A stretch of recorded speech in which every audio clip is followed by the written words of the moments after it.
क्या बांग्लादेश भी भारत पर हमला करने जा रहा था?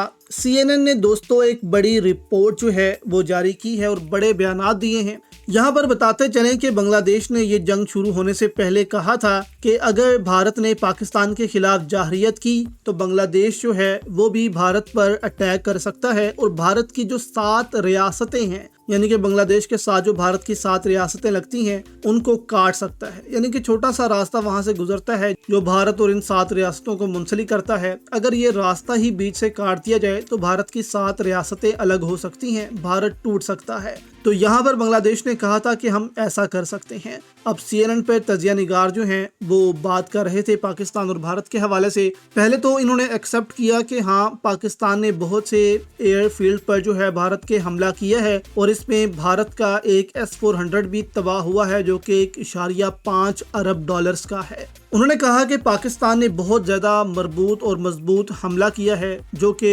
भारत रोक नहीं सका और भारत परेशान रहा कि ये हमले हो कहां से रहे हैं। साथ उन्होंने ये भी कहा कि भारत को ये भी अब डर है क्योंकि पाकिस्तान एक मुस्लिम रियासत है और भारत भी कहीं ना कहीं मुस्लिम रियासतों से घिरा हुआ है, ऊपर चाइना बैठा हुआ है। तो भारत को ये भी डर है कि कहीं बांग्लादेश और चाइना जो है वो मिलकर उस पर हमला ना कर दें। तो यहाँ पर उन्होंने कहा कि भारत के लिए मुश्किल खड़ी हो सकती है कि अगर एक मुस्लिम रियासत यानी कि बांग्लादेश ने अपने मुस्लिम ब्रदर पाकिस्तान की मदद करना शुरू कर दी और बांग्लादेश ने भारत पर हमला कर दिया तो भारत जो है वो 2 फ्रंट वॉर के लिए अभी तैयार नहीं है, क्योंकि जाहिर सी बात है कि भारत ने अपनी सारी फोर्स जो है वो पाकिस्तान की सरहद पर लगाई हुई है, सारे दिफाई निज़ाम उनके इस सरहद पर लगे हैं। अगर वहां से बांग्लादेश हमला करता है तो भारत जो है वो बौखला जाएगा और ऊपर से चाइना हमला कर दे तो भारत के पास कोई ऑप्शन नहीं बचेगा सरेंडर करने के लिए।